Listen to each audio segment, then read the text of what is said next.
Hi there, it's Rob, and we on to video number, probably already, let me just see, types of content. I think video number 3 only on the content and silo course. Okay, now, I've been getting a headache thinking about this, whether I should do a video for core, content and silo structure and long tail keywords, or should I just scoot through this, there's my good word,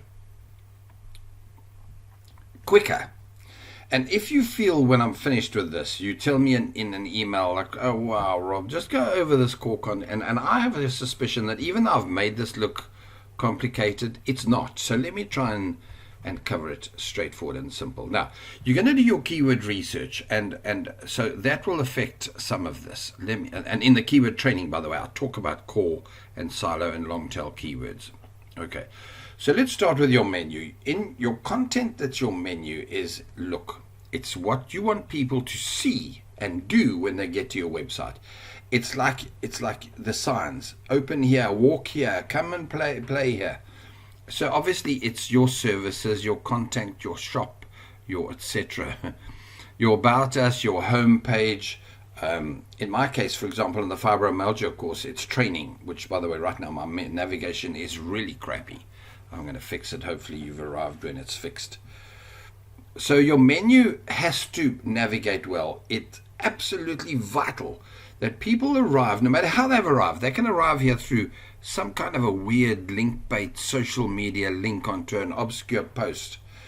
But when they get there, the navigation at the top of your website must always be very clear as to what else they can do on your website. Get a free umbrella. It doesn't matter what it is. Your thing that you do must be clear. So menu, huge. Okay. Now your core pages is, call it the foundation of your website. Your core pages, by the way, are generally speaking your main services, but the keywords that work for that. Okay. So your services are your services, but your core pages are the keywords related to your main services. So in other words, let's say you are in the you make garden benches. So your services, benches, garden benches. But down here, your keywords might be God doesn't know, patio furniture. It doesn't matter what people are searching for. It's a different keyword sometimes. Very often it's the same, and your main service or core page could be your service page. So remember, these are interchangeable sometimes, but if they're not, fine. These core pages don't actually have to be on the menu. But if it's a major thing that you do, from here you will send them to the buy now button on the shop, or the service, or the phone me, or the contact us, or obviously those links will be on your core service page. These core pages and these menu pages are pretty much where you're going to send every bit of the rest of this traffic to on your website. Everything's got to kind of be all, what they say, all roads lead to Rome, all roads lead to taking action. You want people to buy something or do something. You've got to feed them through the more powerful stuff as you go. So your core pages will be your main service. They'll be the biggest keywords, buyer keywords, and they'll be the biggest question keywords. How can I find what is the most popular lawnmower? If it's a big search keyword, make it a core page. And then here is part of navigation, as I've said. And again, all the silos will link up to here. And you can have this as a second menu. If your core pages are, let's say here, you're a pet shop. No, let's go back to camping. You've said about us, we're a camping thing, and your main service, yeah, your services are there too, but you can have a menu of your other services. So you can have a second menu that says tents, sleeping gear, climbing gear, hiking gear, I've got no idea, hunting gear. And those are now your core pages because they're your main services, and then everything will feed up to there from your silo structure. Okay, now a silo structure, let's read what I've said here quickly so that I don't do this weird.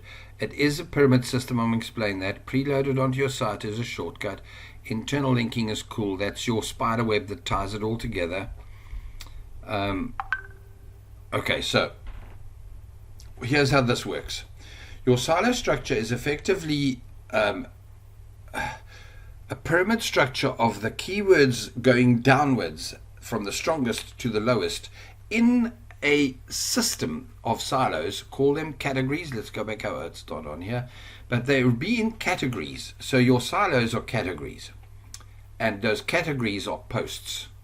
So let's just go back to this. What did we say? Tents. So you will have a category of tents, and then the tents will be hiking tents, one-man tents, family tents, cold weather tents, mountain climbing, whatever it is, all those tents. Your research will tell you which categories to create. And then under the family tents, you'll have long holiday tents, waterproof tents, high weather, danger, whatever, tents that can float out at sea. There will be keywords that's what I was talking about, jokes, huh? Because I don't think you can get a tent that floats out at sea. So there'll be keywords built into your silo structure that always works up on this pyramid system up to your core pages, okay? And if you follow my training on working on the website, you'll take your keywords and preload them into the silo structure system I've built. You'll see it. It's in my training on the websites.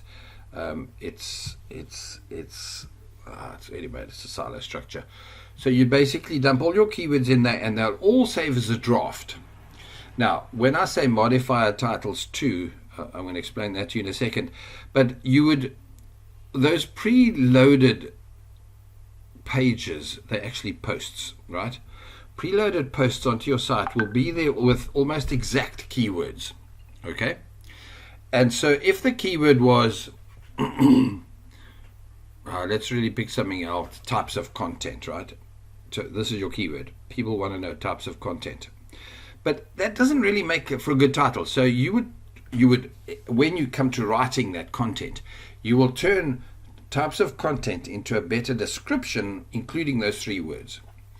So it'll be like top 10 types of content available. What are the most popular types of content? Perhaps not too long, but you've got to do a bit of, copywriting and make types of content into a 5 or 6 word sentence as a title that is really clickable, that you think, oh, there we go, that's my answer. These guys are going to show me best types of content ideas for types. You've got to be careful, it must still be English. Okay, so modifier titles 2. So a modifier, when the way I'm using this word in here means for local search. So if you aren't local search, don't worry about modifier. But really what it boils down to is, let's say a popular keyword is for benches. Fine. Jewelry. So the modifier would be jewelry shops is the keyword, but now to be jewelry shops in Brantford, jewelry shops in Paris, jewelry shops in Long Point, jewelry shops in Brampton. You know what I mean? They would be the modifier, and in fact, inside of Brantford here, which is my town, there would be a modifier for the suburbs. So then there'd be best jewelry shops in West Brand. So that way, and even the street name, jewelry shops on Lakeshore Drive, okay? And those are cool because they're going to be really long tail keywords, so that falls under here, my bad. But they're modifier ones, which means that anybody doing local search will find you way faster. There are people with these modified... Whoa, really? There are people with these modifier pages that you can pay a lot of money, by the way, that will build you out 1 million pages of modifier titles. 1 million pages. Like if you're a locksmith in Manchester, they will churn out 1 million variations for you in a single site. Obviously not your website, because that could scare the crap out of Google. And then they'll feed all of those links across to you, and because there's so many of them and they're so varied and they're all indexed, they're very likely to be found, because it's, are you really going to find top 3 locksmiths on Derby Road? But if you search for it and there's actually a page for it, a real page with those words on, Google will churn it up for that guy, and boops, click, dingo, you get the link. So don't be scared. But here, by the way, sorry, my bad. Let me run down to here. There's a new thing here. Keyword cannibalization. So yeah, it's a good time to interrupt this. It's still so brand new that my head can't get around it, because here I am telling you to write out silo structures of keywords that are related. Keyword cannibalization works along this route. So let me interrupt and really mess up with your heads. But it's where there are too many keywords that are closely related to each other, all sending people to the wrong place. So I'm saying to stop keyword cannibalization, I think they mean keep all your very similar titles in a single category and send them all to a single page. Try not to cross title. So here, jewelry shops in Brantford. Don't have another whole category of jewelry stores in Brantford. You're just going to give Google a spasm, and they're going to keep all your pages off of page one, because it got confused about those 40 pages that were their stores or were their shops. So I think jewelry stores, jewelry shops, same page, same system. Oops. Different, sorry. Yeah, I think you can get away with this. This is where I'm a little bit unsure, so sorry, honesty. I think if you had a separate section in your silo that was now gift shops or gift stores, so you've got jewelry shops and gift stores, and all the keywords under that had similar flavor to it. Keyword wise, I think you're okay. So sorry about all of that. Right, now I mentioned you can schedule. I hate that, and I never know which one it is. Anyway, you can schedule your scheduled posts. If they've done well, you'll probably be okay. Here's the thing, where scheduling is good, no, it's bad. Let's start with bad. Is that you've decided, bugger that, I'm going to go on a holiday, and you get in your car and you take your camper and you literally drive away for 6 weeks. Lovely, 3 months. And you've structured your scheduled your stuff to post once a week. Just like that, it's going to be okay, but you're never going to grow your business like that. But if you've scheduled it so that you paid a place, I pay $3 for this, that every time I publish something, it goes out there and indexes it for me, right? Which means it puts it in a place where Google can see it, and Google comes along and smells it and licks it and says, okay, I've got it. I know what that page is about. That's indexing, okay? So you can pay people to do that. You can also set up an IFTTT system. If this, then that. There's other training for it elsewhere on my website. And those when your scheduled post publishes, it automatically shares it to YouTube, Twitter, Facebook, Instagram, blah, blah, blah, blah. And that kind of stirring up is probably enough for you to take 3 months off. Of course, the other way around is to pay writers to do all of this for you, and then you go and take 6 months off anyway. Right, I'm already on 13 minutes, so let me scoot. I wanted to do all of these in 10 videos, and I'm doing okay at only 13 minutes, sorry. Okay, so let's jump to long-tail keywords. Long-tail keywords are what they are, exactly. It's keywords that have top three shops for jewelry, cheap jewelry in, that becomes a long-tail keyword. Okay, now, in my somewhere here, probably my keyword training, I will teach you about the golden keyword method. There's a guy called Doug Cunnington, I think is his name. My bad for not knowing it off in my memory. Very, very good coach. Totally trains an excellent method. If you just use his golden keyword method on long tail keywords, as you set up, you don't even need a silo structure-ish. You need a little bit of a silo structure, but you set up your menu pages, you set up your core pages, and then you go about publishing a single long tail keyword page a day. In 3 months' time, you might actually be, 3 months' time, it'll take about 3 months. 2 pages a day, far better. In 3 months' time, you will have, stop Rob, if you're doing 60 pages a day, you've done just fine. You've got 180 pages, I think. Damn, I can't work this out. 3 pages, did I say? It doesn't matter. You've got a lot of pages, and if they're long tail keywords, you see, these are the golden keyword method. They're only going to bring you in 5 or 10 visitors a month. So you've got to have 100 pages, for them to start to become viable. Minimum 500 or 1,000 pages eventually. Thank you. And you need to make your long tail keywords very, very valid. Incidentally, in here somewhere, I haven't said here, but a frequently asked questions system works very, very well for long tail keywords too. So again, you go to my keyword training and there is tricks on that. Right. Content is news. These become posts. You follow trends, you follow announcements. It's kind of a little bit of a shortcut too. Yay, I'm going to relaunch this week with a bonus. And that's the kind of thing that works well for social media, especially if you've got to a point when you're branded. Those graphs where you see their traffic like this and then suddenly whoosh, oh, sorry, I hope you can see my little cursor running around. So when you're finally getting traffic and now you start to pump stuff out with a newsy trendy thing on the trend, or you relate it to the World Cup rugby final which is happening tomorrow and thank goodness it'll be over with, or a new election, it's trending.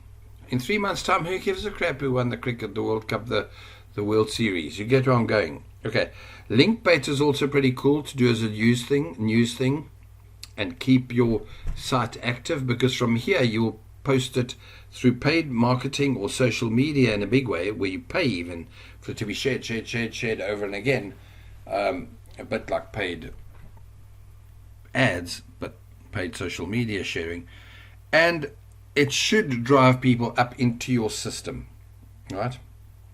Okay, I did say types of content, so I've talked about silo structure pages and long tail, but in the meantime, other types of content include, by the way, images and video, which I'll still cover down here, infographics. Those are all other types of content too, but for now I'm talking about text content, and the other type would be offsite. So this is still written content, keyword related to your product, linking to your product, but it'll be on Web 2.0 properties, which would be Wix and Weebly and Blogger and whatever. Those. Your Google stacking, again, there's a course on it, will be on how to put all of those links related to everything in a structure on your Google sites, which really means your Google properties. Let's go there. That Google spots, sees, and follows the links to your stuff again. Google sees your stuff, ranks you. It's cool. Offsite content is also words that are full stories published on social media.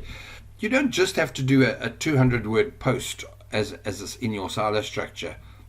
You can rewrite that post with different words, or even the same words, but you've got to be careful there about duplicate content, and publish it on Tumblr, on Medium. You publish it, hell, on Wikipedia if you can. You publish it on your WordPress, on your Facebook page. If it's not too long and people are really interested in that, they'll read, it'll link, it works. That's offsite. And then keyword cannibalization we've been through. So not too bad, 18 minutes. That's the type of content. Remember, there is still also video content, and others. We will cover that in more detail from here. But this was really more of types of content on your website. Okay, cool. Cheers.